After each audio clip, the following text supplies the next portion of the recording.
7, 6, 5, 3, 2, 1, 0.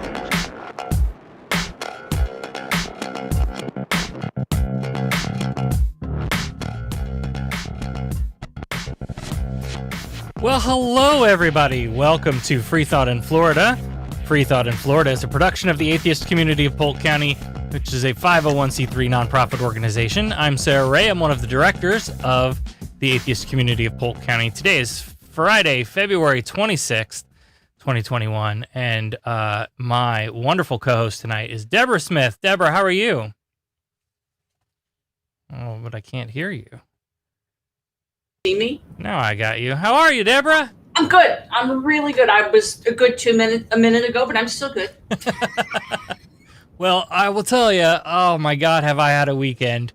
You've had tell us, Sarah, will you tell us about it? So I'm battling a really nasty headache tonight, and I assume it's because I've been sitting in the studio literally all day today, and most of yesterday. So I'm putting together a video for American Atheist Convention that will also be used by Foundation Beyond Belief for their annual thing too. Mm-hmm. We were asked to talk about our programs serving folks with who are experiencing food insecurity. So I sort of interviewed several of the people who are involved in that work with our group, and now I have to edit it all together. Like, it'll be great. I got most of the dirty edit done. Now I got to go back in and put the finesse and polish on it. The dirty edit, yeah. You got the down and dirt, what I call the down and dirty done, right? Yes. Yeah. So then I did. I did an interview. I recorded an interview. I had a board meeting today with the Humanist Society, my first board meeting as a board member for the Humanist Society. And now the show. And I know I've forgotten something in all of that list, but you must be all talked out. It's been a busy weekend. Are you all talked out? No, not at all. Okay. No. Good. So, before we get too far here, of course, we want to thank the wonderful patrons who help make this show happen. They are at patreon.com/polkatheists. It's a great way to support the ongoing production of this show. In fact, we just finished and tested and are ready to deploy our call-in number so that we can have folks call in and talk to us. We didn't discuss this ahead of time or whether we wanted to pull that tool out of the toolkit tonight or not, but we can if we want to. It's there. We can. Hey, I'm cool. I'm cool. And that is a per minute thing. We're going back to the old days of paying per minute, and so we appreciate the patrons who help make those phone calls possible. Again, that's patreon.com/polkatheists. If you can subscribe for $3 a month or more, we would sure appreciate it. And of course, if not, that's cool too. Just give us a good like and subscribe. Share out the episodes to anybody that you think might appreciate them, and help us get the word out. Let's get our viewership up. Indeed. Deborah, what's going on with you? How are you? I'm good, I think. Yeah? I think I'm good. Yeah, I'm not quite sure moment to moment. Truly, I'm not. That is my world, and I am never quite sure. But yeah, I think I'm good. I'm just so desperate to get a COVID vaccine that it's making me. It's just, I really want one. I want to resume life among the living. I really do. Yes, and I wish our state was better. Better. You wish it was better. You wish we were Georgia. You wish we were Georgia. God, I never thought I would say I wish we were Georgia. And yet we do. Remind me to offline with you about vaccines too. I got a funny story for you. Okay. But yeah, around here you have to be like a friend of the governor or in a county or city that he has feelings for. Yes. And then you might get bumped up higher on the list. But we were discussing this in another meeting that I was doing over this weekend about, just different states and where they are. And ours is still pretty much, 65 and older, frontline healthcare worker, the end. Like, it's just a super short list. We're not doing teachers. We're not doing, it's so frustrating that we are so far behind where we should be. Again, we understood that there would be a vaccine. And even last year, we understood a vaccine will happen. And we didn't know when, fair enough, but we knew it would happen. And that's when the government should have sat back and said, hey, there will be a vaccine, or plural, vaccines available. Right. How are we going to do this? No one did that. They're just like, the states will figure it out. States will figure it out. That's working out dandy, that's just working out real dandy here. And it makes you have weird feelings because, I know people who are in their 30s who are not in any of these fields mentioned, and they've managed to grab an appointment in other states. And I'm like, how the hell does that happen? I don't get it. What, Yep. I'm willing to believe that Ron DeSantis has a deep, abiding personal dislike for me. I'm willing to accept that. I am.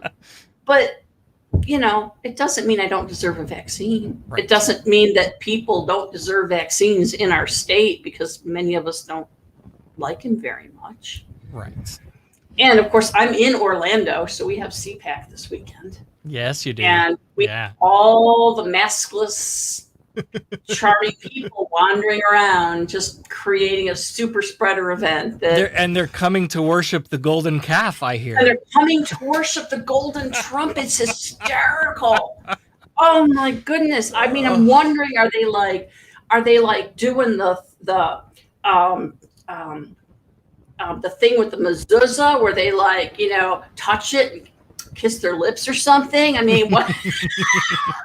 Well, if they all kiss the statue, then that will certainly facilitate the spread of COVID. Well, it will. It really. But even touching it, when you think of it, we don't shake hands anymore.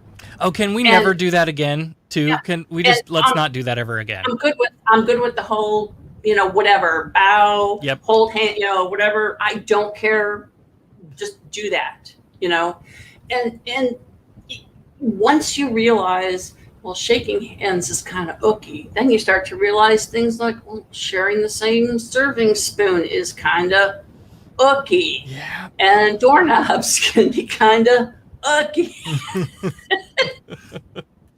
Did you see I don't know that we talked about it on here, but there was an experiment a while back where it was a bit overdone, but they were simulating a cruise buffet environment. And they had, patient 0 put this goop on their hands, rub it into their hands. And again, it was overdone to sort of exaggerate the point. But then they sent this guy into the room with all of these people, and they served their meals into their plates and down the buffet line. And they were all sitting and eating and chatting and whatever. And then halfway through the meal, they shut the lights out and turned the ultraviolet light. Yeah, the UV light on. And holy crap! And what had been on his hands was now everywhere, literally on everything and on everyone, every single person in that room. God, we were such naive little lambs a year ago, weren't we? We really were. We were naive little lambs, and now if someone comes to the door and I'm like, got on a mask, I've got gloves. It's like I'm ready to do surgery on the person. Rachel or Keith says, our nephew lives in Washington State, and his employer actually offered him the vaccine. He is a city worker and 35. I was so surprised. We're sort of wondering about that.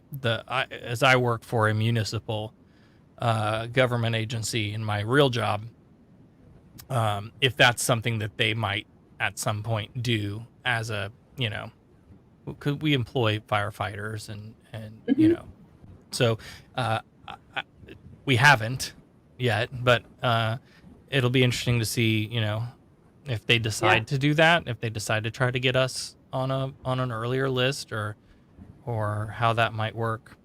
That would be, yeah. So tonight, we have a few news stories that we're just gonna sort of chat about. And if I can get you on a rant for a minute, I might even try to get the phone line hooked up so we can take calls.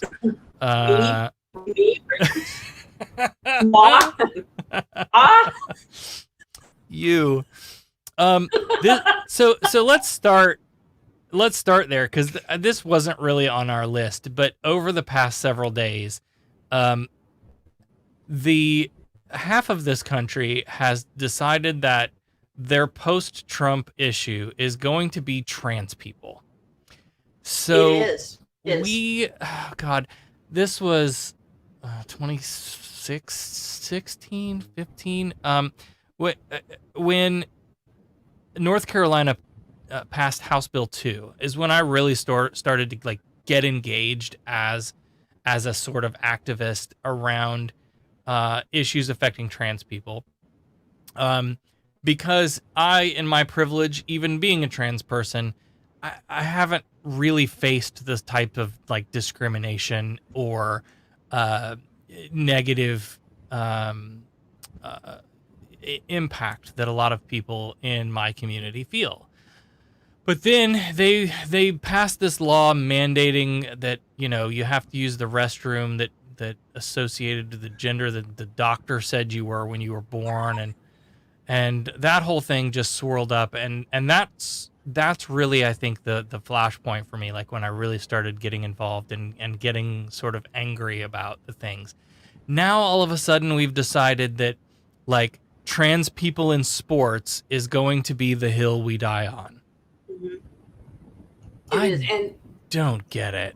Well, and I had sent you a text, and I had said, going down the list, people are sort of saying, well, if you're gay or you're lesbian, I know someone who's gay, or my cousin's a lesbian, or we're not going to really worry about that. And well, non-binary people, well, they're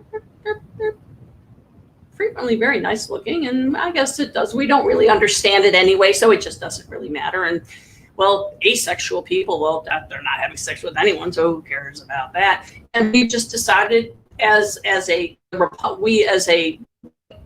Republican, let's be really afraid group has determined, let's be afraid of trans people. And it's mind-blowing. It's absolutely mind-blowing. Yes. It's mind-blowing. Yeah. I ran out of words. It makes me really angry, because there is a lot of this thing goes back to generations before, and part of that is these sort of old-fashioned, well, what will the neighbors say? Who gives a damn? I don't care what the neighbors say. And people have fears of looking in their nose or whatever. I'm like, I just don't care. Whatever, my drape's open and I don't really care who looks, it doesn't matter to me. Go and use a toilet. Whoever's in there using a toilet, hey, enjoy the use. I don't care who. But we've got this really narrow mindset that we need to, not only do we need to determine that this is the class that we're going to stomp on, but we're going to engender fear about them. And that's the part that pisses me off. It's like, do we need there to be, if aliens landed, we would decide to shit all over aliens just because we need someone to crap on. And I don't get it. I don't understand it. And especially the revolting rant by Rand Paul really annoyed me, and I'm sure it distressed the crap out of you. Yeah, for sure. I mean, first of all, what did that have to do with anyone's confirmation? Nothing, not a damn thing. Are you qualified to do the job? That's all that matters. Yeah. You know, if I've got to have a heart transplant, you know what? I don't care anything about the person's life. I don't care about what's in their pants or under their dress. I don't care about who they sleep with. I don't care about how many people I don't care about any of it. I care about, can you do this job well? And that's all that matters. And he wanted people to be leery and afraid. And that made me, it was so beneath him. It was beneath him, and as an educated person, he knows better. Right. So this was just red meat. That's all it was. It was red meat. And not that Rand Paul is a shining example of No, I'm not saying that of anything. That he's going to do his own version of Nicomachean ethics or something, but he's not an idiot, and he knows how to play to his audience back home. Right. And he knows how to make sound bites that make people go, oh, well, that sounds kind of scary. I don't know about that. And meanwhile, you're making people feel concerned about stuff that doesn't really ever cross their minds. And it's someone, and I don't know where the quote was. They quoted someone who's involved within schooling about the sports issue, and they said, you know, when we're in middle school and we've got a kid who's trans or believes they're trans or is trying to sort this out, our goal is keeping that kid alive. Like, that's what matters. And this other stuff, not so much. There's so much to it too. Like, all of the boogeymen that they love to trot out about, you know, that men are going to pretend to be trans to take advantage of women in, like, the projection, the rule of projection tells me that these people making this argument, like, that if you're a man making that argument, that you have to be thinking, if I go into a women's restroom, I'm gonna want to look. And so anyone else that happens to have a penis or used to have a penis, they're going to want to look too. And that's the only reason why you could possibly, because I would, like, that's the only thing that they may not admit it. It may not be, obvious conscious thing, but they're assuming that people are going into restroom spaces and etc. to do anything other than the business that you go in there to do, which I'm here to tell you is just not the case. We do not have evidence to support that claim. No, we do not. No one, the bottom line is no one cares. And if you're talking about a public restroom, as a general rule, you're not going to sit there and unpack a picnic lunch. Right. You know, you're going to get in, take care of your business, and get out. You know, yes. But it's a way to put a narrative together that people who don't think about it, and you know, as I said, I'm willing to bet that there are a fair amount of people, even in southern states, who have a lesbian or a gay or, you know, friend, relative, aunt, whatever. Not everyone knows a lot of trans people. Right. You know, they just, so it's like, rather than ask a question, become informed, understand stuff, they decide, well, I'm just, you know, gonna just be afraid. Why be afraid? We that's what we've done, that as humans. We have determined someone is when they look exactly like us, or they don't sound exactly like us, they don't walk like most do, or have limbs that all of us normally, whatever it is, whatever is different, we create some kind of fear about that. And I don't understand the fear-based thing. It doesn't seem to accomplish very much other than creating distress for people.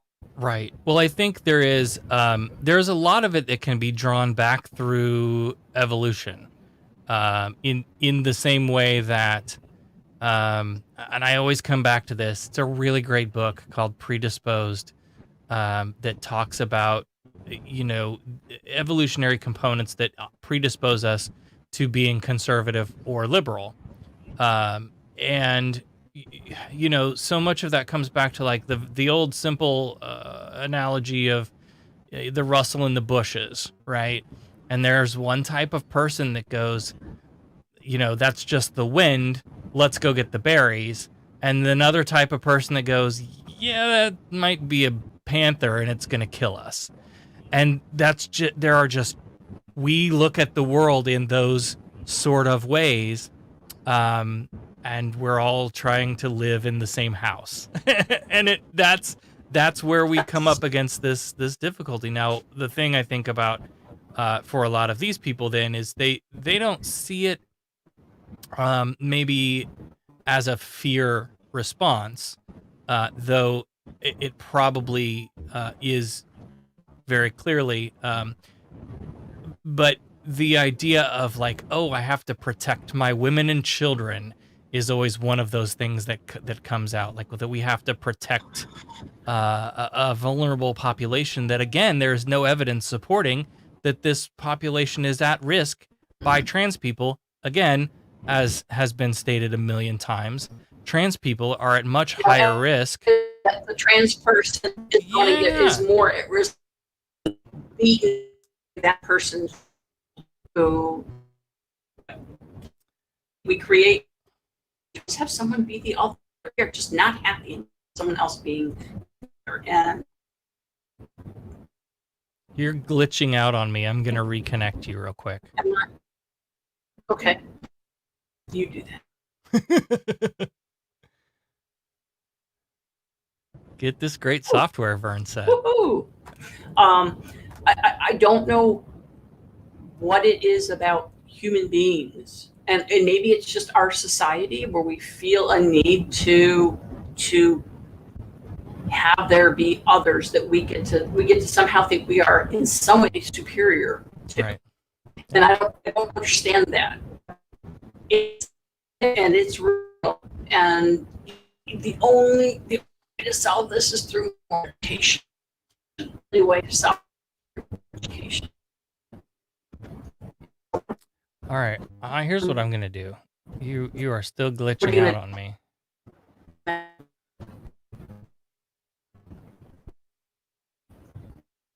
Maybe I'm in.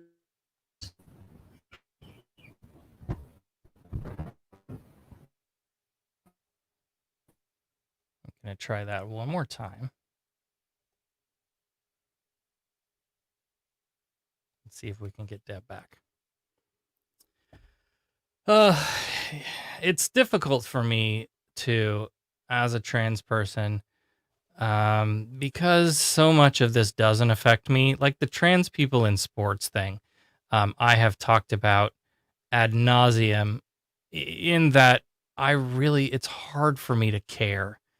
I don't play sports. I've never been a real sports person. So like, honestly, and you will, you will disagree with me. Somebody will disagree with me on this for sure. Sports could disappear from the face of the planet tomorrow, and I would not be affected at all. Like, at all. Maybe curling. We could save curling.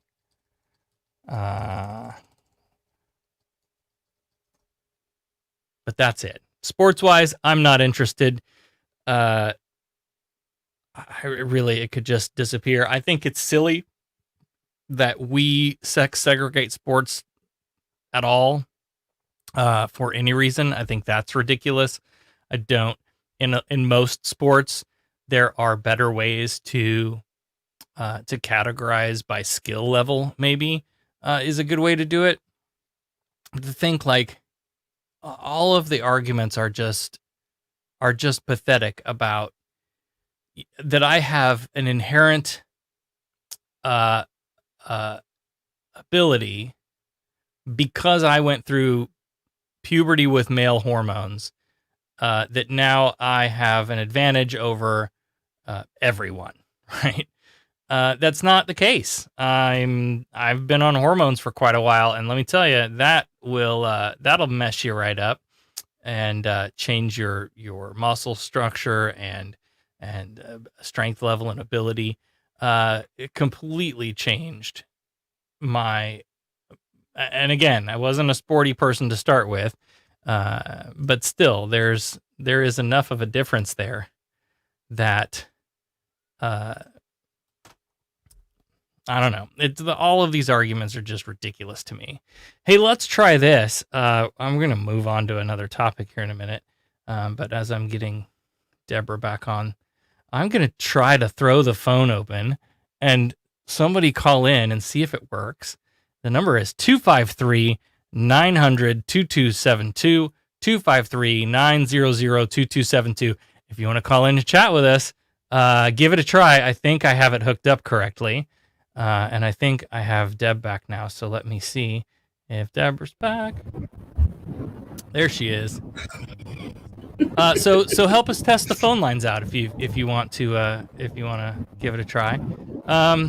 Anyway, I've beat I think I've beat the trans issue to death now. And we can move on. It's something I'm certain we'll come back to as we look at just hitting bullet points. The House passed the Equality Act again, and so now we'll hope that the Senate will run that across the finish line, which I feel is pretty close this time, maybe. Yep. Finally, closer rather than farther. Yeah, right. And but as we race those items through, this is the opposition that we're going to hear and see. It's going to be the scary trans person who's coming into the bathroom to, spy on your daughter or whatever. It's going to be the trans student who, by nature of their birth, despite any medical treatments they may or may not be taking, is taking your daughter's spot on the softball team, or has an unfair advantage because of whatever. Again, I've mentioned how I feel about sports in general. If we're talking about I get it. Sports are important to some people, and they're not to me, but it's fucking high school softball, for crying out loud. Do you know what I mean? Oh my God, of all the things to be so pent up about. Anyway. So anyway, I'm sure we'll come back to that topic because it's gonna be something that we see over and over and over again. We will. And in the meantime, I have this enormous whiteboard sitting here, and I mean it's a big ass. It is a big ass. It is the biggest whiteboard they make, Sarah. And it is just full of notes about fun stuff. So what Awesome. Fun stuff would you like to talk about? Well, let's talk about next. Let's talk about water.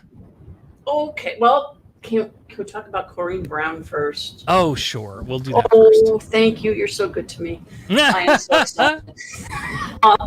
Why don't you start us off, and I will fill in with my little tidbits that I have. How's that? Absolutely. Or I can. Either way, it doesn't matter. Oh, it doesn't matter to me. I've got an article here that we can springboard out of.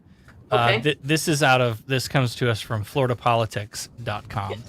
Yeah. So I don't know. Do you want to set up the history maybe before we get into? Sure. So I can do that. Former Congresswoman Corrine Brown left office 5 years ago. Was indicted, convicted on 18 counts related to fraud,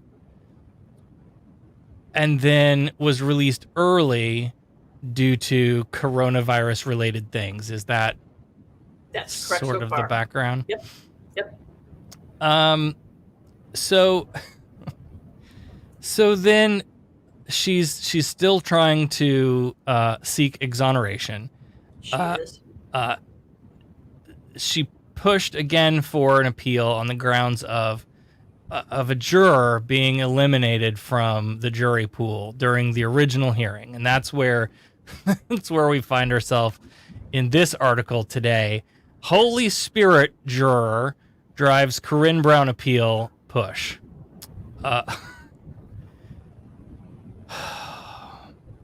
So, as a matter of law, yes, if you're a juror on a trial like this, for example, and you say something to the effect of just pulling this out of my ear,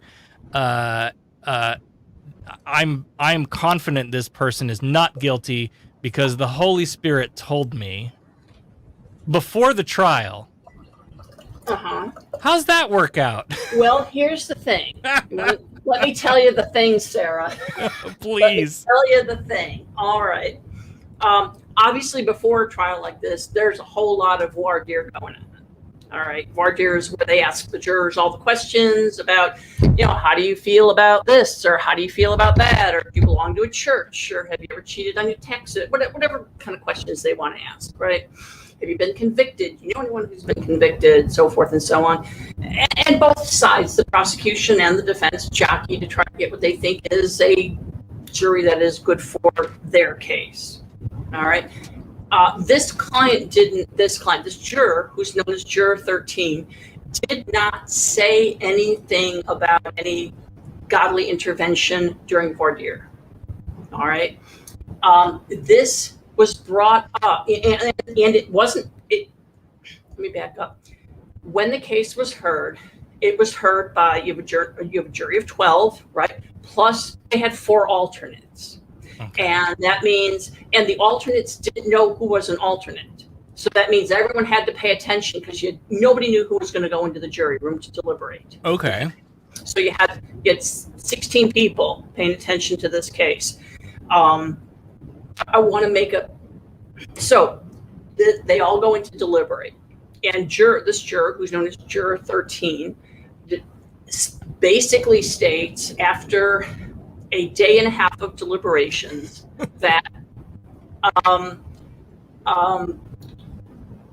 was, the Holy Spirit has advised me that this person is not guilty. They advised me either before the trial or during the trial, and they've advised me now this person is not guilty. So a juror number 8, sent a letter to the judge saying, "Judge, I think we kind of have a problem here."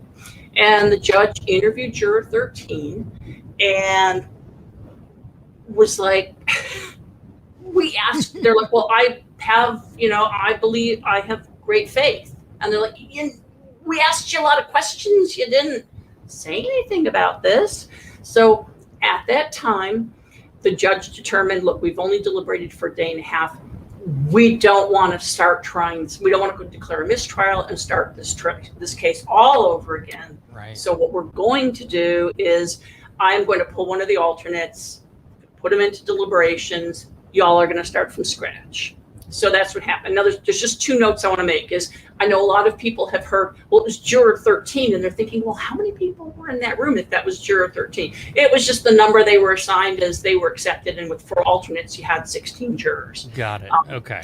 And the other thing is you don't want to confuse that with is there's also a phrase, do I have a name for it?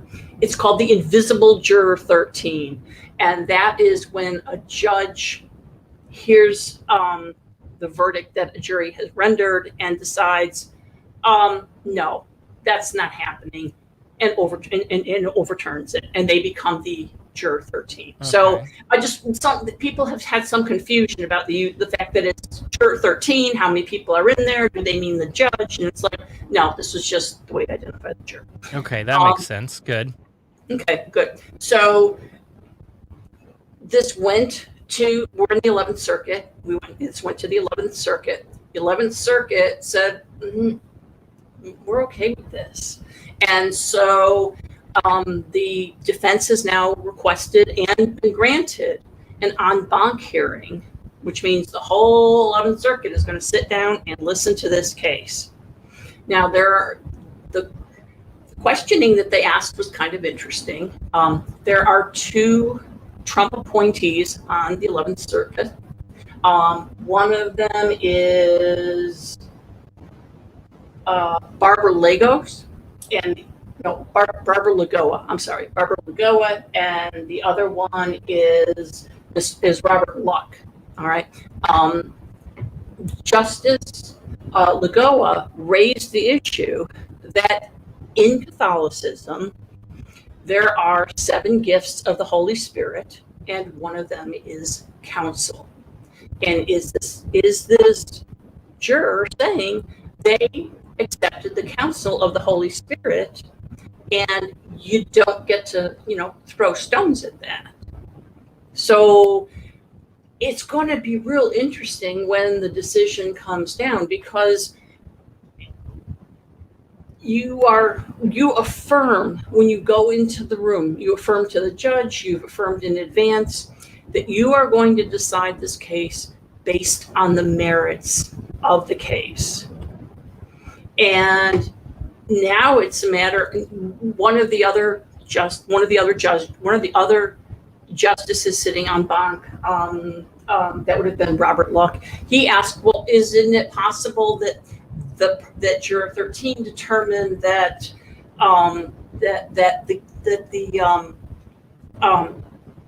the individual was not only not guilty based on both faith and facts? And it's like, after a day and a half deliberations, you haven't even begun to dig through all the stuff a jury has to dig through, not with 18 counts.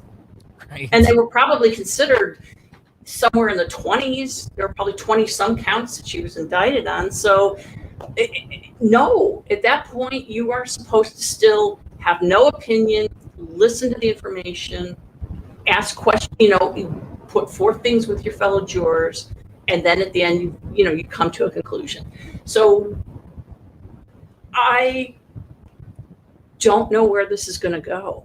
I genuinely don't have a gut feeling for it, because on the one hand, there's a lot of iskiness about saying, if they're listening to the Holy Spirit, that should be allowed. And you've got someone else saying, well, yeah, but facts matter. And the other person is saying, well, maybe they're considering the facts, only the Holy Spirit is giving them a different take on those facts. I don't know. But either way, someone's going to be real unhappy. And either people of faith are going to be unhappy because they're going to, I believe they will feel that their right to claim a higher power has commanded me to do thus is being violated. And our system of jurisprudence is like, okay, so what happened to being a fair, impartial, and fact-based body of adjudication? Where did that go? So I don't know what will happen, but it's going to be real interesting when that opinion comes down. And this is, depending on the split of the court, I could see, if they're not happy with, if it comes down with no, she's still guilty, I could see them at least submitting it to the Supreme Court. I don't know if the Supreme Court would grant cert on something like this, but you're really talking about jurisprudence and faith, and what are the obligations of individuals who sit in juries as in judgment of their peers. And most people don't want to come down and say, well, we know you have expressed that you believe in God, and for some of us that's just saying you believe in the invisible sky person, and therefore it holds no water with me. But we try to be, if not deferential, at least respectful to people of faith, and say, okay, You're telling me that you really, really believe this. I accept this. But does that render you then incapable of doing your civic duty? Right. And when I don't know how you have it both ways. When it's the voices told me that Well, so back to the article for a moment. Just speaking for myself, I can say when I listen to what the voices tell me to do, it doesn't ever end well. Back to the article for a moment. Brown's attorney, Paul Clement, argued the district court did not meet the appropriately tough standard of dismissal and therefore violated Brown's constitutional rights. Brown's lawyer struggled to find precedent for a reversal of a verdict on those grounds when pressed by the justices during the hearing. When asked by Justice Jordan of Miami if his position would be the same if Satan were credited with guidance, Clement said his argument would still hold. Put Satan aside for a second, Clement advised the Obama appointee, saying that the court's original decision could lead to things like intuition being dismissed also, and noted that there was no dispute that the juror was deliberating as he should. The original judge, he contended, should have canvassed the entire jury to get a better sense of how Juror 13 was functioning. So no, I don't think you get to do. I'm just putting it. This is just all opinion. This is based on no facts. So just going with my own intuition here is that if the judge were to while they were in deliberation, poll a jury and say, well, how do you feel about the fact that this juror has already expressed that they're not guilty because the Holy Spirit told them so? That's going to just demolish a jury. So I think that the judge acted correctly in saying, no, I'm the one that gets to make this decision rests on me. I make this call. The call is I'm putting in an alternate, and that way we're done with this nonsense. Yep. And we're not going to have to worry about. We're not going to debate the legitimacy of the person's instructions and divine guidance. We're not going to argue. We're just going to say, no, we're doing this. And I think that because there were alternates who were available and had sat through everything, I think it was not an unreasonable move. Yeah, I think you're right. Here's a question: Are we going to see somebody try to play the? So I have not had the fortune of serving on a jury. I moved once a year. When I moved down here from Illinois, I moved like for the first 4 or 5 years. I moved every year. The lease was up. They wanted to raise my rent, and we moved, right? And so it's actually kind of a funny story because, we started in Polk, and then we moved around. But so we moved out of Polk County into, like, Orange County. And then within, like, a couple of months, got a summons for Polk County. Oh, sorry, we don't live in Polk County anymore. And that happened 2 or 3 times. Yes. So anyway, I haven't had the good fortune of serving yet. However, are we swearing on a stack of Bibles? So help me God. Do we take an oath? How does that all function? That's a really good question. I have served on a jury. In fact, I served on a federal jury in Chicago at the Dirksen Building. So I have done that. And I don't remember whether, I don't think I had to swear on anything. I think I just not that it'll make a difference, other than it will allow someone to say, "Well, I said so help me God," like, and now you're gonna say, "Oh, but God's not welcome in the the jury." Yeah, like, I don't think they asked the jurors to do that. I think that they just good. Yeah, we've got something right. Yeah, I mean, they ask you to do that if you're testifying, obviously, but no, not if you're If you're a juror, you just go ahead. And I found jury service it was very sad, and I felt very disheartened when it was over. I felt the justice system ran well. I got a real deep, close, personal look at how DEA functions, and that was a scary little thing. And I saw someone who was a very dangerous person be sent to prison for a long time. And I also saw someone who was just, goddamn, they were just along for the ride. They were literally along for the ride and a few bucks. Wow. And they got sent away too. And that hurt me. I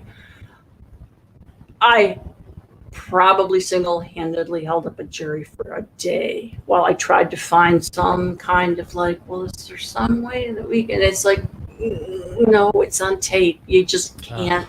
You can't wish it away. It's there, and that has weighed on my mind ever since. I have felt tremendous grief over that person losing their liberty. Yeah. I really did. They had so little to gain and so much that they lost. I don't know, not all cases are like that, and Sure. not everyone has an emotional impact, but I think most people, even if they don't think that they're taking it seriously going into it, I think they frequently do find that they're doing their best. Yep. I really do. I think they find they're doing their best. I think most people under those circumstances want to do right. I would hope so. Yeah, I shouldn't keep saying I say that means I don't know what else to say. Well, let's move on then. Okay. That'll be an interesting one to watch and see how it all shakes out in the end, and what sort of arguments they try to make. Yes, and when that opinion comes down, I have a guest lined up. So. Oh, good. Because I'm proactive that way. Yes. Awesome. God, what do we have? Like 2 stories left. This is a light week. So let's move to water then. Let's talk about water. Okay, let's talk about. We all like water. Yeah, and so we do. I do. When I was a kid, I know when you were a kid, when I was a kid, you know what we didn't do? We didn't buy bottled water. We didn't buy cases of bottled water. We no, I drank out of the garden hose, but yeah. I grew up in the country. We had well water, and you could taste every mineral. I could still taste it. Oh yeah, I lived when our house that I grew up in for a while was on well, and it was unpleasant. Mm-hmm. Yeah, it was unpleasant. Yeah. But so before we moved into this house, the house that we purchased prior, we had installed a water purification system, like a whole house water purification system. Mm-hmm. That's a thing you can do, and they're not that expensive. Like, I get it, not everybody can afford it, but if you took all the money that we spend sucking water out of springs to stick into bottles that we then sell to people that then they throw out and end up back in the springs or out in the ocean or whatever, I think we could probably provide everybody with really good quality water through the pipes. I think that we could too. I think that anyone who, mind you, it's COVID, so right. Go nowhere. But normally when I am traveling around, I am known by my little red. It's a red, somewhat clearish, giant thermosy thing that holds, I don't know, like 28 ounces of water, and I fill that sucker up and I carry it wherever I go, and I finish it off before I go through airport security, and I fill it up again on the other side. Yes, and I won't deny that I have bought bottled water in advance of hurricanes. I do keep hurricane provisions. I do that. But to just buy water and then people just throw. Well, you've seen what they throw on the side of the road. I know. We pick it up regularly. It is not just dildos and panties. Let me tell you, it is. It is those things, but also it's a lot of water bottles. Yeah. People. I mean, how fast? What does it take to drink 12 ounces of water? I could do it between syllables almost. I don't want to get off onto a completely different tangent, but the other thing we pick up shit tons of, so there's a convenience store gas station right on the corner of our roadway. So styrofoam cups galore. Oh, yeah. And that makes me so angry. Yes. Especially when we show up out there and the mowers have already gone through. And now instead of a few styrofoam cups, it's billions of little tiny pieces of styrofoam that have now been blown all over into everywhere. Oh, it makes me so mad. But anyway, so here in Florida, we're all about like sucking water out of our beautiful springs to bottle and sell back to you. And so there's a new Well, an expansion now. It's not necessarily new. An expansion of Nestle being able to drain even more of our water out of the springs. And so I thought we would talk a little bit about that. And then you've got a bit of some history, some drama between Florida and Georgia. Yes. So this was also brought to my attention on FloridaPolitics.com. Nestle is ramping up bottling to nearly 1 million gallons of water per day. 1 million per day at a North Florida plant. And the prior activity averaged right around just under 250,000 gallons per day. So, right. So this is a huge ramp up. And there's going to be taxes paid. There's going to be a tax base, and people who work there are going to pay taxes. Florida is getting nothing for their water. They're just taking it. It's like, we'll just have that. Thank you. Yeah. And not that would make it whole for me. No. But it would be something. Well, it just feels the problem is that because Florida's receiving no direct compensation for taking up to 1 million gallons a day of water out of a spring, there's a feeling that our officials are being careless with our resources. And at some point we won't have resources. We'll just careless them out of existence. And I know that sounds very alt reality, end of the world fiction, but it really isn't. Again, you've mentioned living in Chicago. How many times has Chicago been tapped on the shoulder and said, you got that lake full of water there, and out in Nevada or California, we could really use some of that water. And Chicago's like, no, that's not happening. No, mommy says no to that one. and because there's an element of, maybe you shouldn't grow crops that are water intensive in a water sparse area. Maybe you shouldn't have golf courses in the middle of a desert. I mean, these things strike me as fairly practical measures. They should be. Yet they are. In fairness, I mean, I've been to Nevada, and many of the golf courses are pretty much, you kind of go from where you drive to, there's a little bit of fairway, to there's a little bit of green, and everything else is just, native scrub and things like that. I mean, they're doing their best to maintain a sport that people like, without having to do what we do here in Florida, which is saturate the golf course every morning and every evening. Yeah. Oh. And Disney, every inch of Disney property is watered 2 or 3 times a day. I'm only exaggerating a little bit. So this is what's nutty, and our love of like big corporations. There was hours of public comment, and almost all of it in opposition. Mm-hmm. Nobody wanted this to happen except Nestle, basically. So the Suwannee River Water Management District Governing Board approved the permit after hours of public comment with so much opposition. Environmentalists are considering a legal challenge that, like you said, a lot of this corners on that we're getting nothing for this. There's a quote in this article, and I've got an aside. I have a follow-up question for this. This is not something that will benefit in any way, shape, or form this county and any other county, professional mermaid Michelle Colson said.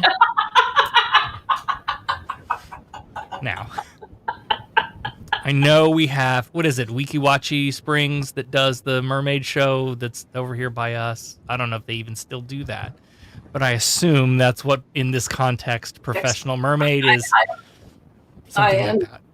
yes, I am only I'm laughing because I like to swim, and my friends call it mermaiding. Now she's up mermaiding, so. Well, you can do it professionally. See, I just thought that was an interesting way to cite a new quote. career path has just opened for me. Quote: Nestle already bottles water in 5 different springs, to be exact, and they don't need this water. Putting our spring water in bottles that are then going to end up in rivers and oceans, in landfills. It's just not a good use for our spring water that, as we all know, is already in danger. End quote. Professional mermaids got it there. And again, like we talked about, this is just going to end up in the environment. Joe Little is an attorney representing Florida Defenders of the Environment and Our Santa Fe River. Said his groups will discuss plans to legally challenge the permit for failing to provide a monetary benefit to the state, as Nestle will pay 7 Springs to draw a projected 400 million gallons of water a year from the Jenny Springs area. So that just seems like what bothers me maybe about this approach is that, and I don't know, I'm not an environmental activist involved in this kind of stuff, but we're going after the, hey, you're not paying us for this, rather than, hey, stop taking my water, jerk. Like, it seems to me like the argument should be the environmental one of the negative impact of drawing this much water, what that's going to do, what that impact looks like, not that we are not getting paid for it. That we're not getting paid for it is a side-handed, underhanded bullshit, but that's not the problem. It's just insult to injury is what it is. Yes. That's really what's occurring there. And if the town, county, and state custodians, we're frozen on the screen. I don't know. Am I frozen by you? Can you You're see good. me? Okay. Yep. If the custodians of our state resources don't act to save them, we literally won't have them. And then it's too late to say, well, gee, that Nestle thing was probably a bad idea. And it's not like they're pumping, life-saving so they can, cure something, or there's a chemotherapy drug coming out of the water, and right. It's water. Fill up a thermos at your tap. Don't be lazy. I have really no. Yeah. There's no quarter I can offer to these people. There really isn't. It's just it's not right. And what bothered me is when the when environmentalists threaten and said, well, we're going to sue. They're like, so you just want the government then in count and just have to incur more legal costs. It's like, yeah. Well, if that's how it works out, then right. You get to incur more legal costs because this is a decision that was unpopular, and it shouldn't have been done this way. Yeah, it really shouldn't have. And the dilemma is that we don't, in our times of plenty, whether it be our food resources or our water resources, in our times of plenty, we don't act like we're planning for times of scarcity. And that's the problem. Yeah. At least you just made me think of, and this is, I think this is largely because of our short memory. We've talked about this before too. Like, people just don't remember things, and because of the way the time scales work. Like, I think about my grandparents who, like, literally survived the Depression. Money in jars and mattresses and oatmeal for breakfast every day. And while they were suffering, it was bread and cheese, and that's it. I didn't have to live through that. I've never had to live through anything like that to the point where it puts that in my mind, right? I have always lived in a world where things were available and provided to me. And so I think for a lot of people, it's hard to imagine a world that existed shortly before we arrived in it. It wasn't that long ago. I talk about this with racism.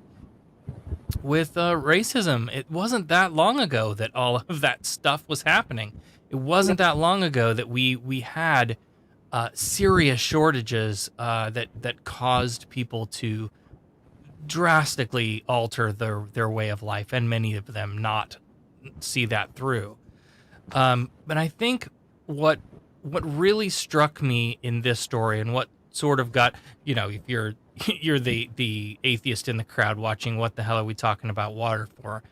The thing that really jumped out at me on this is that just this idea of, what the hell are these people thinking? And the humanism component of it, where there's no gods that are going to magically bless us with more water when we use it all. There's not an Earth 2.0 that's within our reach that we can just trash this place and then move to a new one. Now, we may get there someday, and hopefully we've learned our lesson and don't trash this place before we have to move out. You should always leave your apartment in as good or better condition than when you moved in. Great life lesson. Yeah, great life lesson.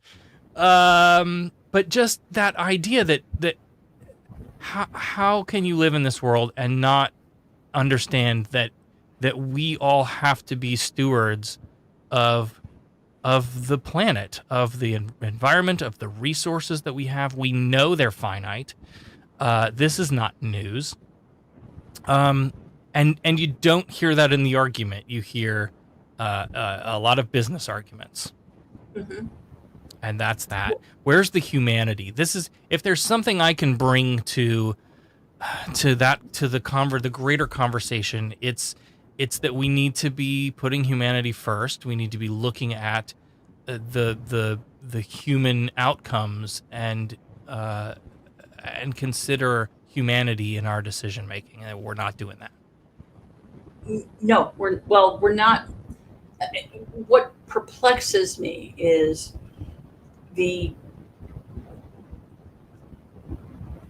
when I hear people of faith simultaneously have a belief of, well, we're not really going to run out of water because God will just make more happen.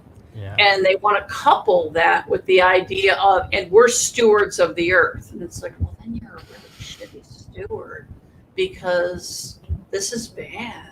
Yep. And yeah. So, and speaking of not knowing when drought comes, not knowing about water scarcity, we have another water lawsuit to talk about. Yes. Great.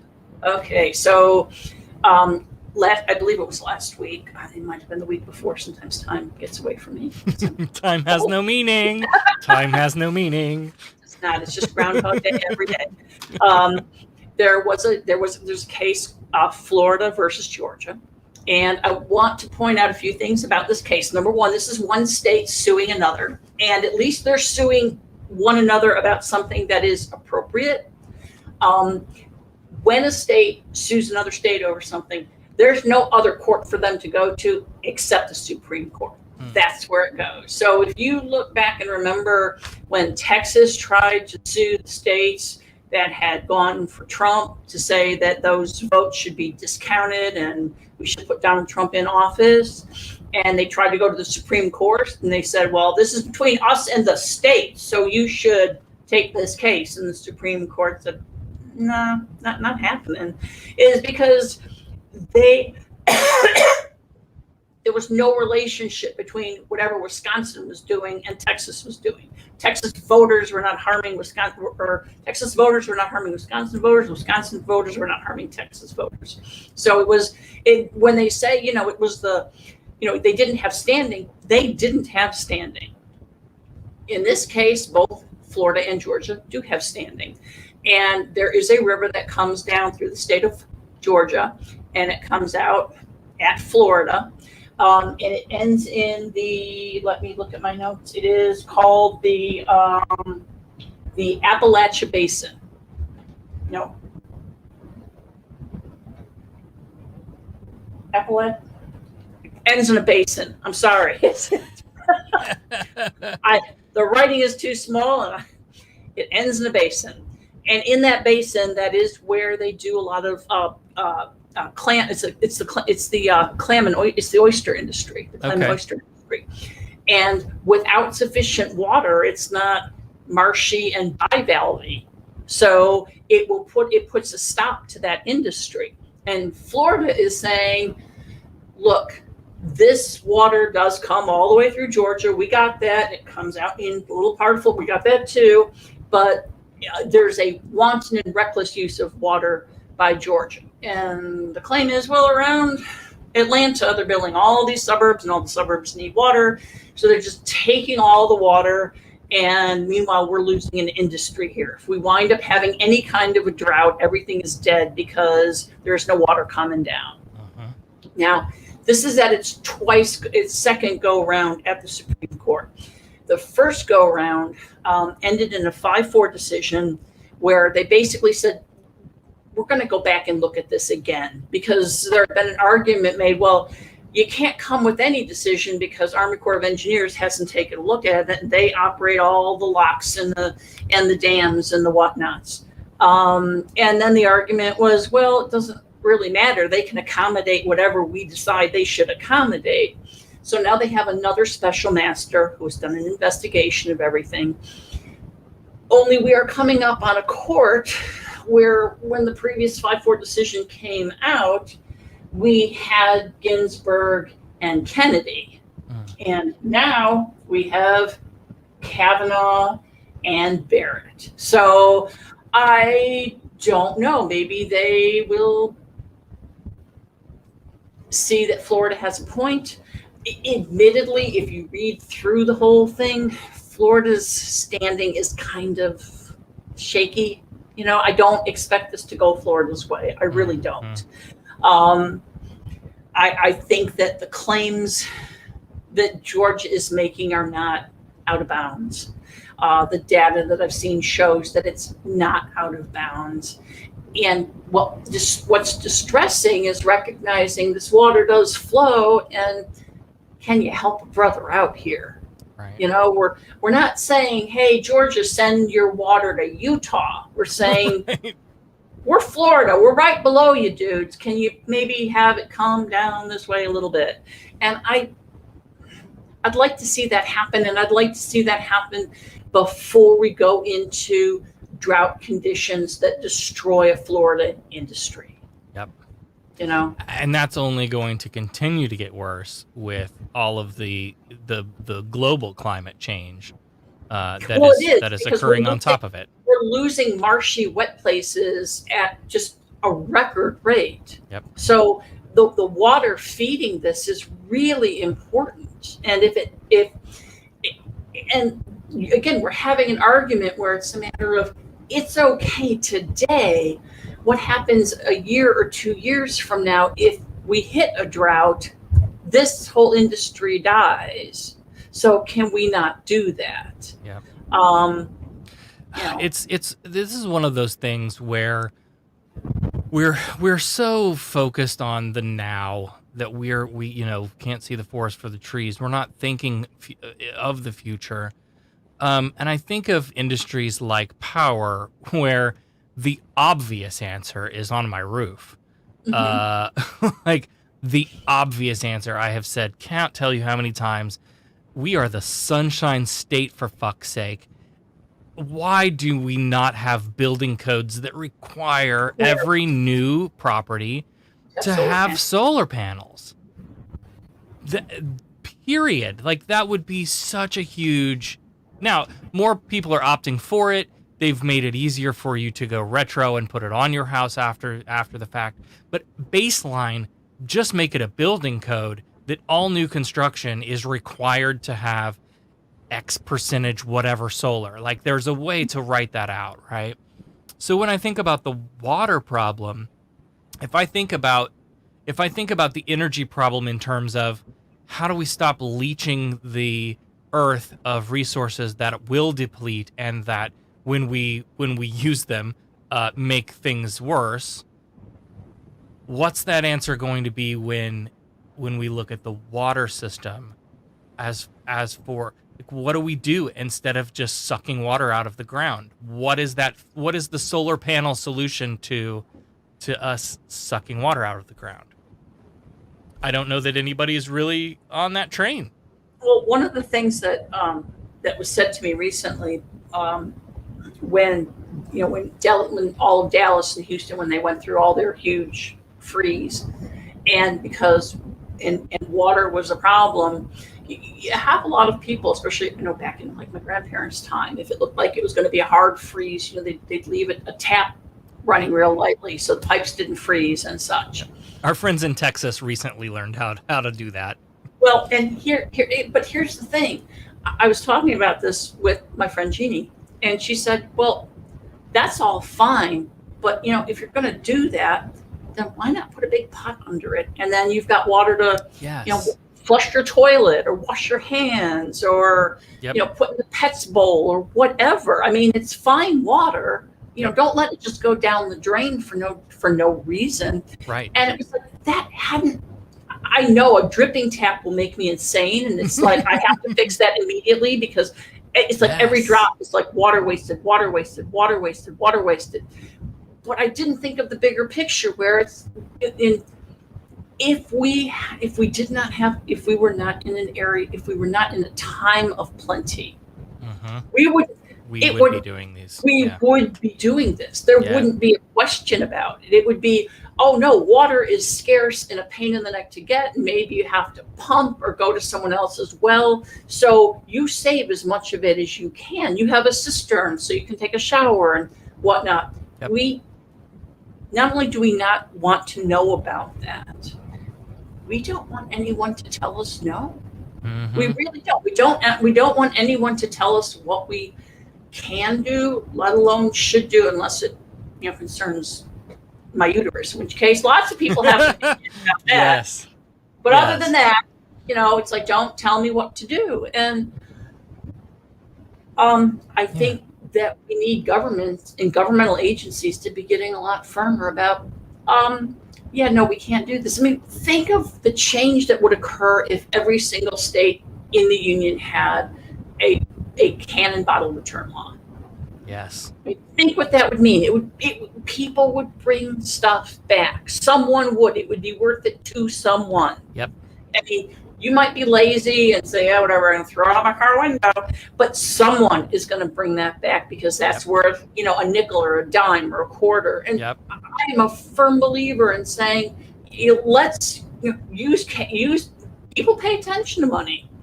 And if they're like, well, I can, I've got this, 12 pack of cans, and either I can take it back to where I bought it and get $2, or I can throw it away. Most of them will take it back for the $2. Yeah, for sure. So people do. And why we don't have that is a mystery to me. Well, why we don't have that is because there is a large faction of the American public, and they're the people that represent them, who have bought into the idea that no government would be better than small government, but small government would sure be better than this big bloated government. And there are some valid points to that. But when you couch it in that all or nothing, in the black or white of small government bad, big government, or small government good, big government bad, you lose things like that. My God, you mentioned the word regulation and half the buttholes in this country pucker right up.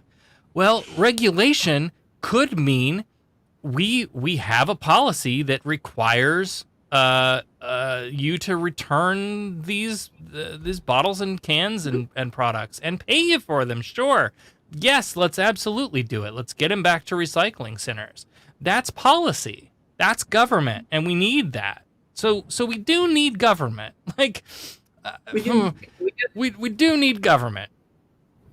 Here's another thing that drives me nuts, and then we'll move on, is where I'm from, you buy your house, you buy your land, whatever, and the city enforces the codes. Mm-hmm. You can't put a car up on blocks. If it's up on blocks, the city will come along and fine you, right?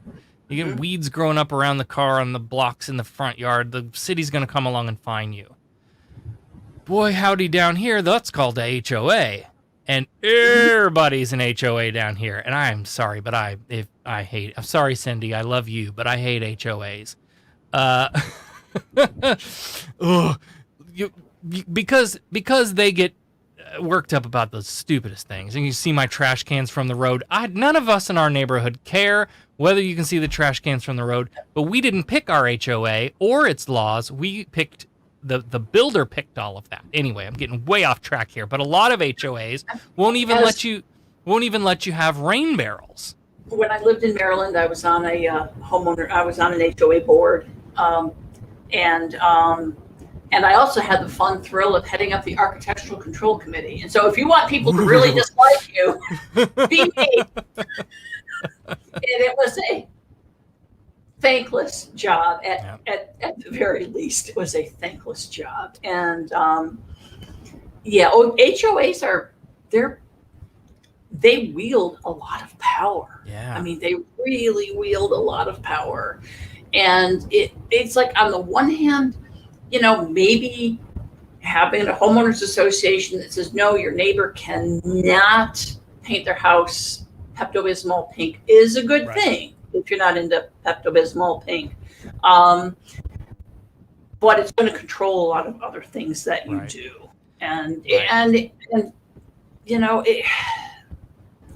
this case, it controls that you can't have rain barrels.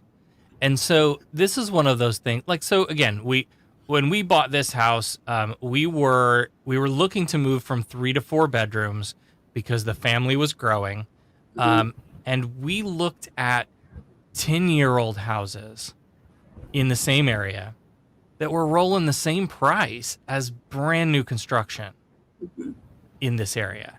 And so we said, well, if we're going to spend this amount of money on a house, let's do a brand new house, so that we know it'll be a new air conditioning unit. It's new roofing. Like, you buy a 10, 15-year-old house, you know that those things are going to start wearing out soon. We're going to start looking at replacing an AC unit sometime soon. The roof is going to be needing inspected, and the shingles, all the storms we get around here. So anyway, we ended up buying new construction. Well, all of the sprinklers on the yard are on potable water. Why were they not hooked up to reclaimed by default? Why is that not a code? Again, back to this is why some government things are good, y'all. Like, there is no reason I should be watering my yard with drinking water. There's no reason. Anyway, and you could have no houses around here have gutters on them at all. For all of you listening from outside of Florida, it's the craziest damn thing. We have every intention of at some point putting gutters on our house and running rain barrels because we're watering our yard. I have a garden. Like, there's no reason why we shouldn't collect a little bit of the rainwater to then use when water supply is low, when summer comes along, and they're telling you not to run your sprinklers. Well, if we collect some rainwater, I don't need to run my sprinklers. Anyway, I'm way out in the weeds here, but it just drives me nuts. I'm just saying, everybody start caring about the environment a little bit more. Think about these things when we're hiring people for these jobs. That's what we do. We hire with our vote. Just as before the pandemic arrived, we lived in the land of, yes, I might get this disease or that disease, but on the whole, I'm pretty safe. Holy crap, we have a pandemic and 500,000 Americans are dead. In that same way, we are also a group that came to age in a land of a lot of plenty. Yep. And, we fuss about making do or doing without or doing with less. And that's You're an right. unfortunate attitude. And I know it came from parents who did have to live with less or none and wanted to give more to their children. Yes. And I Yep. have kids, and I want to give more, everything. I want my kids to have all the things, right?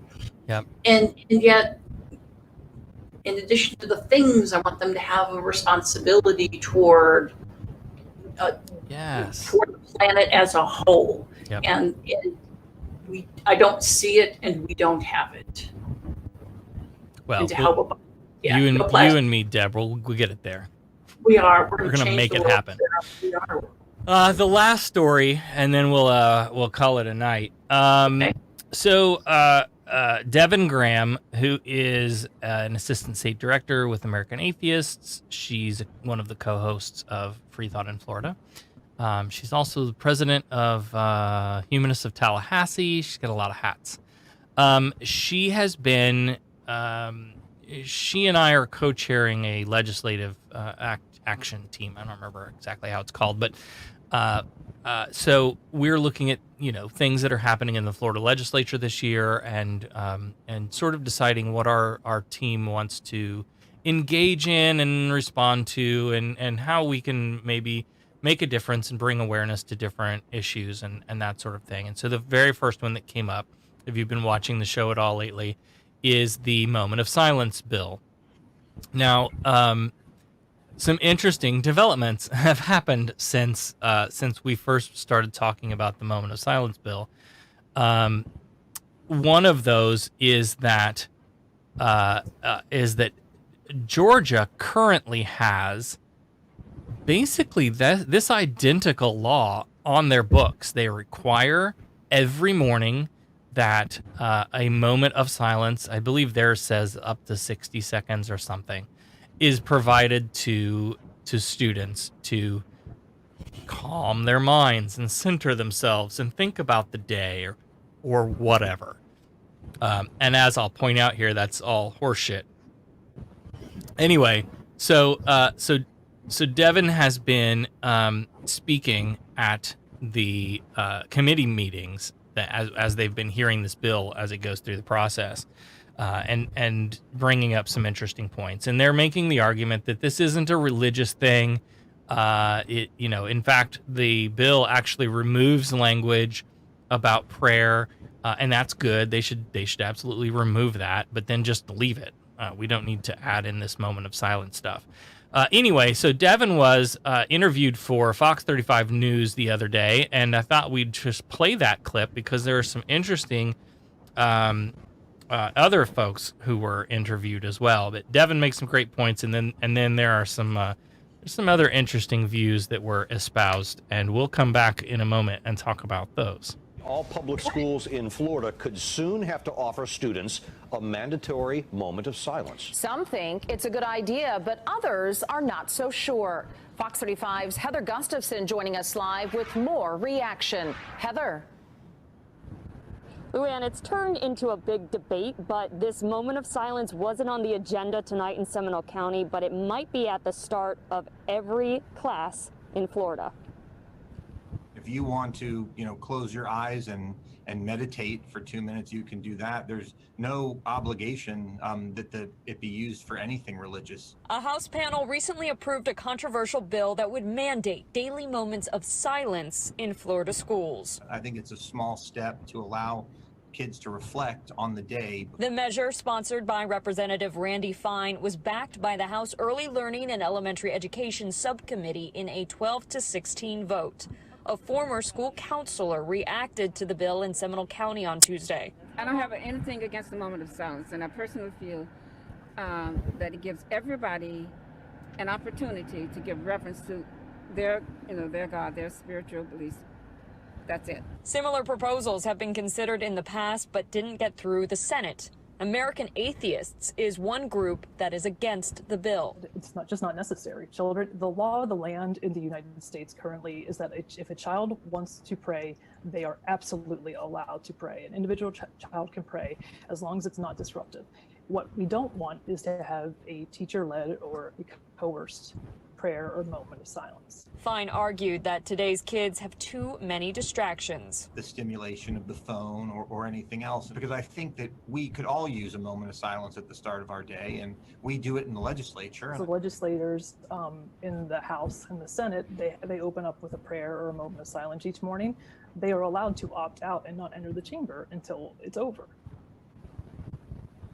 The bill has not been passed, and American Atheist will speak out at the next hearing. Reporting live in Seminole County, Heather Gustafson, Fox 35 News. All right. So I have a comment to make. Yes. I added to our Google Yes. Doc, but I'm not sure if you've noticed. I went back to the language of the original bill, and while it is true that this is not supposed to be a teacher-led prayer or anything like that, it does say that the teacher is supposed to contact the parents to talk with them about how their child can best make use of that time. Like teachers don't have enough to do. right. Are you serious? Well, We're just I mean, so like we get a like a class newsletter that comes home every once in a while. Like I'm thinking like our kindergarten's class that talks about this is, these are the sight words for the week, and this is what we're working on, and all of this kind of stuff.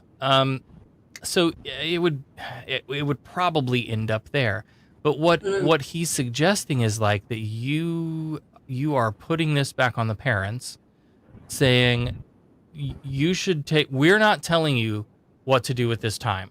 We're not telling your student what to do with this time. You should sit down with your child and explain to them, hey, there's going to be a 2-minute moment of silence every morning. Here's how you should use that time. That the parent should be guiding the child on how to do that. And I have a few problems with that. You're talking about, kids are distracted with cell phones. You know what I'm going to do for my 2-minute moment of silence? I'm going to dick around on my phone. Of course they are. All it requires is that I be quiet. Okay. I will tell you. I got $10. Should this happen, some kid named Bobby should sit up and go, okay, Tommy, you got 60 seconds on the clock. Go. I so would want to see that. I would pay money to see that. Yes. I'm laughing because I don't know where else to go with this. This is such a waste of time. Yes. I hate make work crap. And I hate these are just laws so that we can all they can go to the legislature so that the legislators can go home and feel good. Yep. Having done I did something. Yeah, Well, I did. this is as useful as the let's put In God We Trust on all of our schools, which they passed, using the still warm dead bodies at the Parkland shooting as like logic for why we need to put In God We Trust on our schools. Like they used the shooting as an argument for that. Anyway. This is just another we don't need it waste of time. But if Were you going to mention where this went in Georgia? Now? Yes. Yeah. So and then I want to talk about how about the outcomes because if it's not about prayer, what's it about, right? But so before we get to that, I read this thing, and Devin and I had talked about, where this came from and what the impetus was. And obviously, this seems to be one of those bills that is model legislation that several states have passed and are considering, that you just rip the page out of the book and file it. There's a lot of that going on. But there was an article in The Ledger, December 17, 2020, Gary White wrote, that's our local paper here, The Ledger. It's a Gannett publication, which I think owns most of Florida. Anyway, he spoke to Senator Baxley, Republican of Ocala, who's carrying this bill in the Senate. White writes, Quote, Baxley said 2 rabbis met with him and suggested the legislation before the 2020 session. He said the rabbis were part of a national movement encouraging schools to hold a daily period of reflection, end quote. Which I found interesting. Now, this isn't the first year Florida has considered this bill either. So not sure who these rabbis are. There have been 2 rabbis, coincidentally, who have been speaking in favor of this at each of the bill stops in committee. So that's an interesting thing.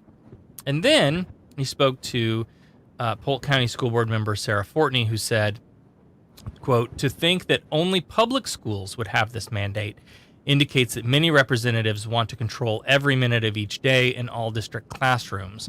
More demand on staff time with strings attached. I'd much rather see funding in public schools that promotes social and emotional growth to replace the harmful model of test, punish, and label. And there's so much in that paragraph, in starting with the fact that they are forcing us to do FSAs this year, despite half the kids still being at home learning remote, but you have to bring your kid to the school to do this high-stakes testing. I talked to a few people on this, and there's just so much bad legislation in the hopper this year that this isn't getting a lot of attention from educators, from unions, from school boards. In fact, one of the things that Rep. Fine, who's carrying the bill in the House, said was that he hasn't been contacted by any schools. None of the schools have reached out to him in favor or against. Well, they've got a lot going on to be worrying about right now other than this.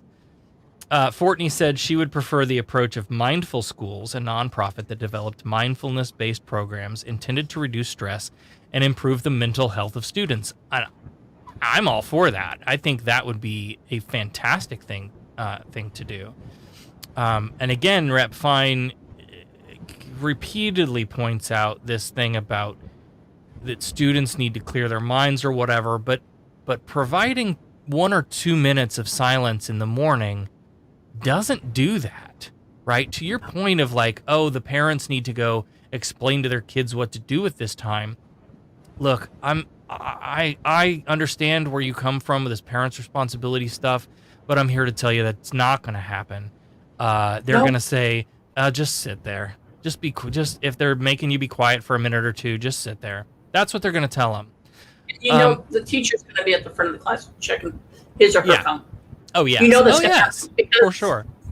Or more nefarious things will sneak in. Or their phone. Right. So yeah, like I've said this before, if you want to teach kids mindfulness meditation, I think that's a great thing for a health or PE class. I know my kids would definitely benefit from having learned. I've tried myself to teach our 10-year-old, mindfulness meditation practices.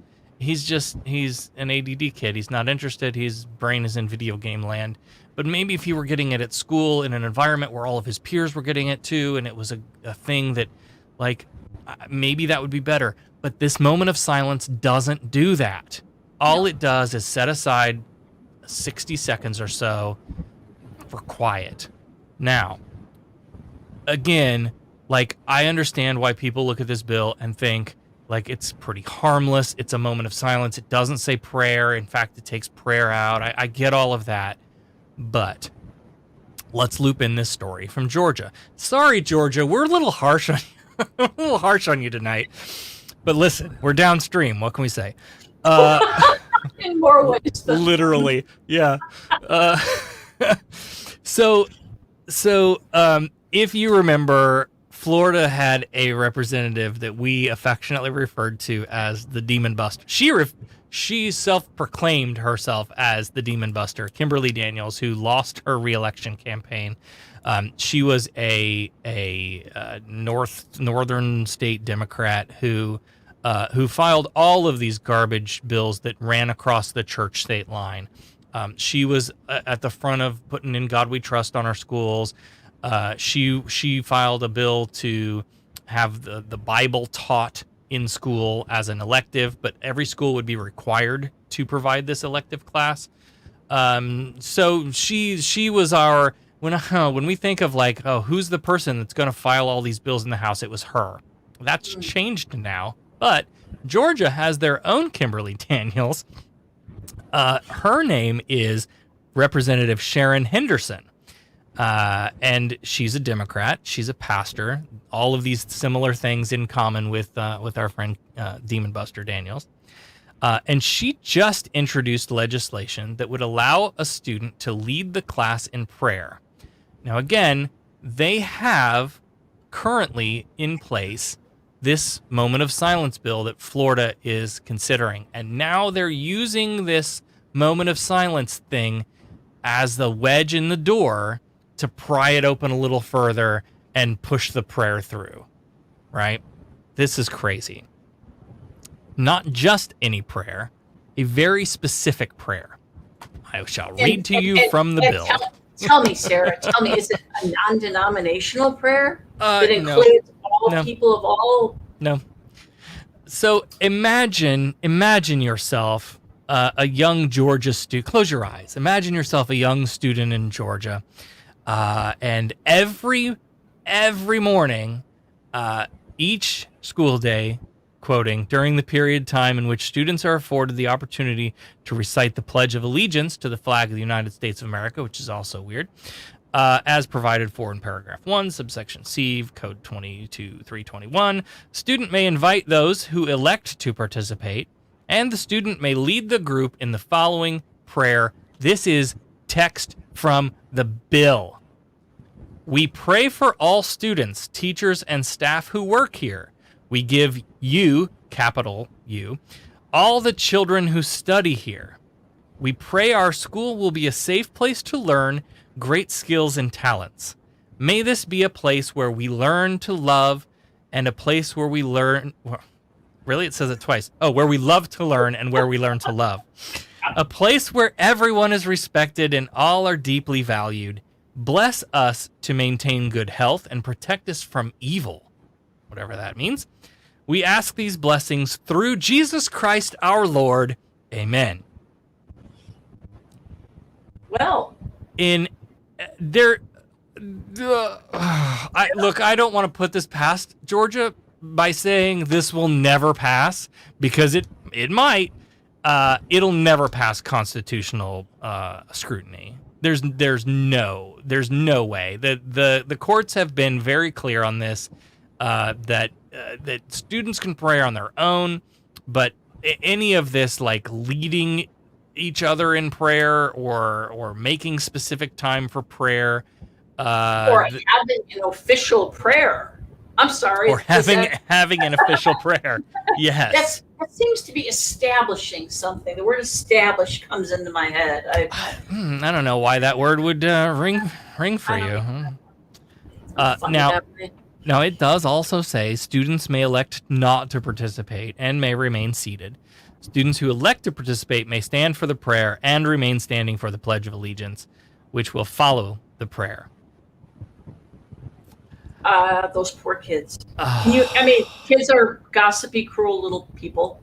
Yep. They are by nature. And I have two. I know. Yeah. And I can tell you that children are unkind. And again, we look for the differences. Who's different? And we look for the person who's not praying. Now, and that would have been my kid in school.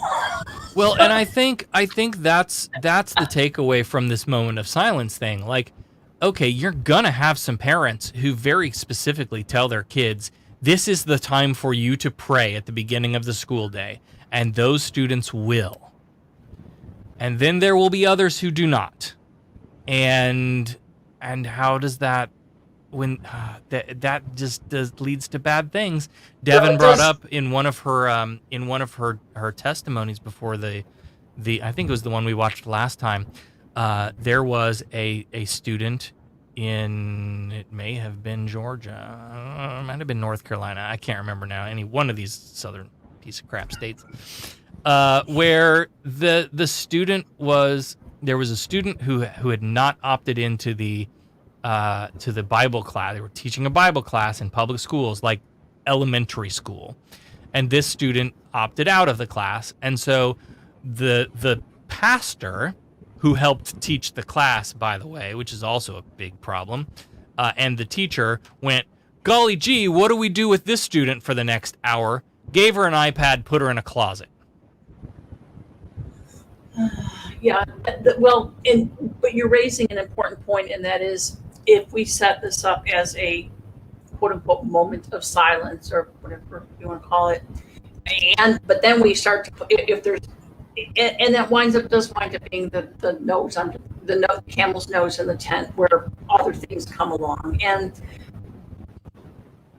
children then no longer get the privacy of their own thoughts, because you've made it such that everybody knows who's praying, everyone knows who's not, so you don't have the privacy of your own mind. Yeah, you really don't. And we all deserve that. No one's entitled to know. If you're sitting there for 60 seconds, no one's entitled to know what you're thinking. No one is. Yeah. And yet peer pressure is going to make it so. It's going to be, join or be mocked. Those are going to be your options. Mm-hmm. And it's just not necessary. We got enough. Yeah. We are packing so much into the school day. Yeah. Like, we can't afford 2 minutes. Come on. No. No. Here's a couple more points, and then we'll call it a night. Okay. The idea that, like, again, I have a big problem if the teacher stands up and says, okay, kids, now we're going to do the Pledge of Allegiance. Okay, now recite this prayer with me. Like, okay, that I have a big problem with. I'm okay with a teacher, as long as this is established curriculum and everybody knows the rules, and this is what there is a program that goes with it, right? I've suggested that I would be okay with this for a PE or health class, but at the beginning of the day too, if you want to take that from the PE and health class and expand that into daily practice every morning, instead of saying the Pledge of Allegiance to the flag, okay, everybody, find a comfortable position sitting at your desk, lay your hands flat on the table, put your shoulders back. Okay, everybody take a deep breath, close your eyes, exhale, inhale, and we do some breathing exercises. And then I want you to imagine that all of the thoughts that are coming to your mind are clouds, and you can watch the clouds float past you. You don't need to touch them. You don't need to interact with them, but there's a thought and it goes by, and you can just let it go by, and it doesn't need to affect. There is a way to take that into the everyday classroom experience and reinforce that mindfulness meditation stuff, and I'll be okay with that too. But I have a feeling if we started that, there would be some torches and pitchforks. What are you teaching my kid about meditate? Yeah, there would be. when it's clearly, I just gave you a little demonstration of how harmless it really is. If you want, Rep. Fine, I know you're watching, and Senator Baxley, if you want our kids to be able to clear their mind and focus on the tasks ahead of them and set themselves up in a positive frame of mind, let's do affirmations in the morning. Let's do mindfulness, breathing exercises in the morning. I'm cool with that. This 2 minutes of silence doesn't do that. Now, finally, I want to talk about the outcomes, right? We're science-minded people. All Rep. Fine continues to say is, like, I think kids need this. Boy, isn't the world really tough today? And kids have so much going on. Wouldn't it be great if they could just calm themselves and think and whatever? But if there is a positive reason to support a forced moment of silence, knowing that other states like Georgia, for example, already do this, shouldn't we be able to go to these other states, shouldn't we be able to call up Georgia and say, hey, what are the measurable outcomes since you implemented this moment of silence thing in your schools, and send me the data that I can review myself?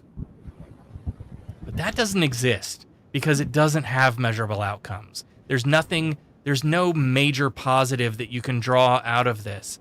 There just isn't, because it doesn't have any specificity. It's just, here's 2 minutes, be quiet. Mm-hmm.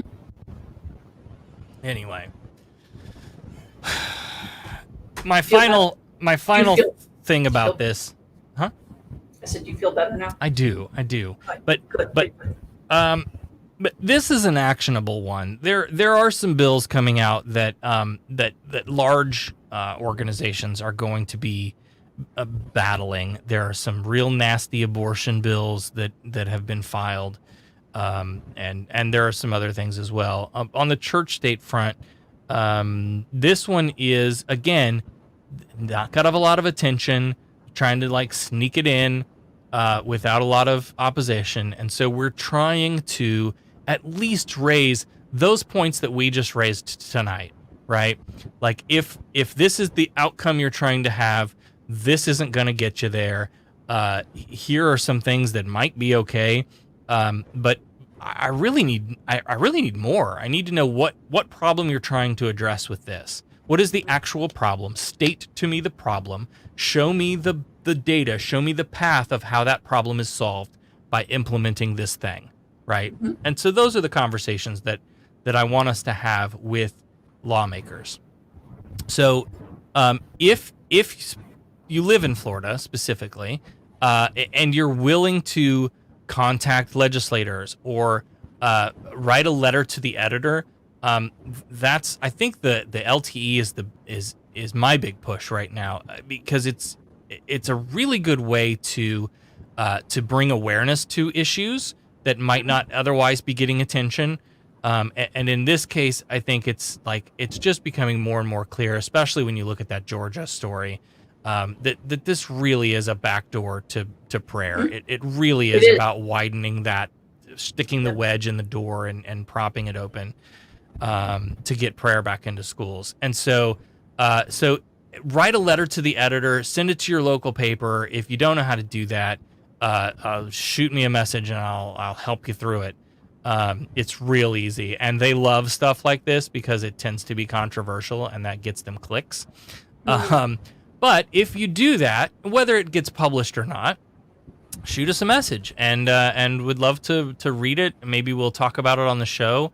But that's a good way to get a little bit more of a spotlight on these issues and bring it to a more general crowd who may not even be paying attention to this stuff. We know so many people are busy. We've got, our lives are just so hectic, and there's so much stuff going on, that this would be a really good way to bring some awareness to that issue.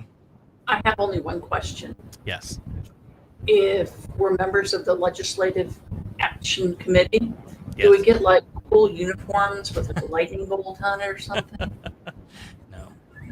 Aww. I'll bring that up, though. That's a really good idea. I mean, I think I could really rock one. I'm telling you. I don't know. I'm not so much for the uniform type anymore. Not really big on uniforms. Yeah, that's fair. I wore one for 14 years. No, 12 years. I wore one for 12 years. That was enough. I think I burned it. I think I got ruined working at Disney, where all the costumes that we had to wear, I think that ruined me for I can see that. for everybody dressing alike. Yeah. I still like the Legislative Action Committee lightning bolt. Yeah, we need like a theme song. And a theme song, right? Yeah. A theme song. And I want boots too. I want boots to go with Ooh, that. there you go. Yes. Now I'm in. All right. Well, let's wrap up the show. Okay. Do you have anything to share with us? Anything that's going on with you in the near future? I don't. I did my whiteboard, and I've got a couple of SCOTUS cases that I'm following, and there's a couple of 11th Circuit cases I'm following, and I will keep you apprised. Yes, and you're Because- working on some future show topics as well, I've got, which yes. is great. Yes, I have several future show topics and guests, and I'm all kinds of excited. I love it. That's so good. If you're out there and you have ideas, something you want us to talk about, or maybe a guest you'd like to see on the show, you can shoot us a message too. I don't have the email address set up yet for this, so in the meantime, you can email info@polkatheists.org, but I'll get our email address set up before the next show, and so that you can send us. It all comes to me. There's like 16 different email addresses. They're all on my phone. You just thought you were emailing somebody different, but it's all me. It's not all me. There's a couple. There's a couple email addresses that come to me. Good. Earlier tonight, I don't know how it went, but my wife Becca was part of a fireside chat with Foundation Beyond Belief. So hopefully they recorded that, because I'd love to see it. Yes. So they were in direct competition with our time slot, but I won't hold it against them.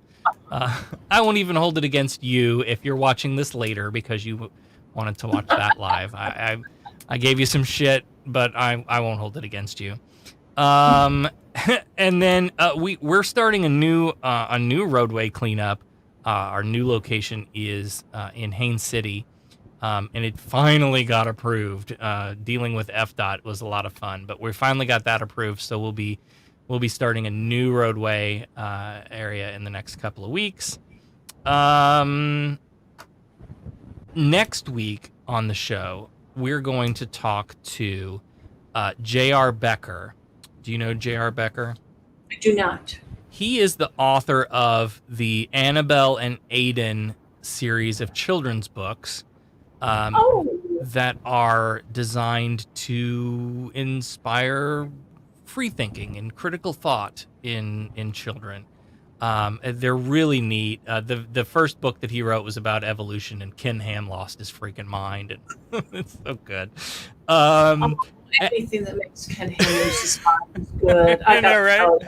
Oh, well, and so we're gonna talk to him. He actually has a new book coming out about various gods, various and sundry, and I love it because, like, as a parent, I often think, like, I would love to sit my kids down and have comparative world religions class with them at age appropriate levels, but I don't have the materials to do. That's a lot of work, like, to research that and because I want to be correct and make sure that we're hitting all the marks, and that stuff doesn't really exist, but authors like this are bringing some of that to age appropriate children's books. Beautiful illustrations, nice. Just wonderful books, and it's a great way to just slip this book into your nighttime bedtime story routine, and it launches conversations about all sorts of different things that you can talk to your kids about. That's just, I love it. Anyway, we're going to talk to him about his new book. It's a Kickstarter campaign that's coming out, so you can get in on the front end and pre-order through Kickstarter, and there's like some really cool perks that come along with that. So that'll be next week on the show, and then we'll kick it on down the line and go from there. Okay, that sounds really very cool. I'm excited. Deborah, thank you so much for hanging out with us tonight and all the research and work that you do, and sharing all of these wonderful stories. I have enjoyed it. And that's going to do it for us this week on Freethought in Florida. You can get the show on YouTube, Facebook, and any of the popular podcast players. You can find all of the links to subscribe at our new website, fif.show. You type that in just like a .com, www.fif.show. So like, subscribe, share out the episodes, help us reach a broader audience. You can find all about the atheist community of Polk County and make a donation at polkatheists.org, and follow at polkatheists on all the social medias. And remember the 3 most important things, which I'm slightly modifying now. Wash your hands, wear your mask, and be kind to each other. That's it. We'll see you on the next Freethought in Florida. Bye.